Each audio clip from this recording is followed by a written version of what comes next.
బర్నీ గారి స్ట్రాటజీస్ బాగానే ఉన్నాయి కానీ వెంటనే బయటపడిపోతారు. సో అదే బర్నీ గారి యొక్క వీక్నెస్. సో హాలీవుడ్ పెర్ఫార్మెన్స్ ఇచ్చారు. నువ్వు ఎప్పుడు నా కూతురువే అమ్మా, నువ్వు నాకు సపోర్ట్ చేయకపోయినా నేను నీకు సపోర్ట్ చేస్తాను, కాబట్టి నా మార్కులు నువ్వు తీసుకున్నారు. సో దానికి మనకి స్ట్రాటజీస్ మనం ఆల్రెడీ మాట్లాడుకున్నాం. సో తనుజ గారి యొక్క ఫ్యాన్స్ సపోర్ట్ వస్తుంది. సంజన గారు గెలిస్తే ఈయన ఎలిమినేట్ అవుతారని తెలుసు. సో అన్ని స్ట్రాటజీస్ వాడే ఆ పాయింట్స్ తనూజ గారికి ఇచ్చారు. కానీ ఎట్ ది సేమ్ టైం మనం గమనిస్తే ఒక టైంలో కొంచెం ఎబ్బెట్టుగా ఒక లాస్ట్లో ఎమాన్యుల్ గారు అండ్ తనూజ గారు అండ్ సంజన గారు ఉన్నప్పుడు వెళ్ళి భరణి గారిని అడిగితే ఎకిలిగా ఇప్పుడు చూడండి ఇలా ఉంగుని నాకు సపోర్ట్ చేయండి అంటుంది.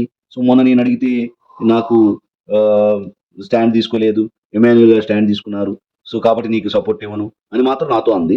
ఇప్పుడేమో నా దగ్గరకు వచ్చి ఇలా నిలబడి నాకు స్టాండ్ నన్ను రిమూవ్ చేయొద్దు టాస్క్ నుంచి అని అంటుంది అని చెప్పేసి ఇబ్బెట్టుగా మాట్లాడటంతో అక్కడ భరణి గారు యొక్క ఆ, నేను ఇచ్చాను స్కోరు, నా కూతురు అనే భావంతో నేను ఇచ్చాను, సో అవన్నీ కొట్టుకుపోతాయి. సో అది భరణి గారు కొంచెం అర్థం చేసుకోవాలి.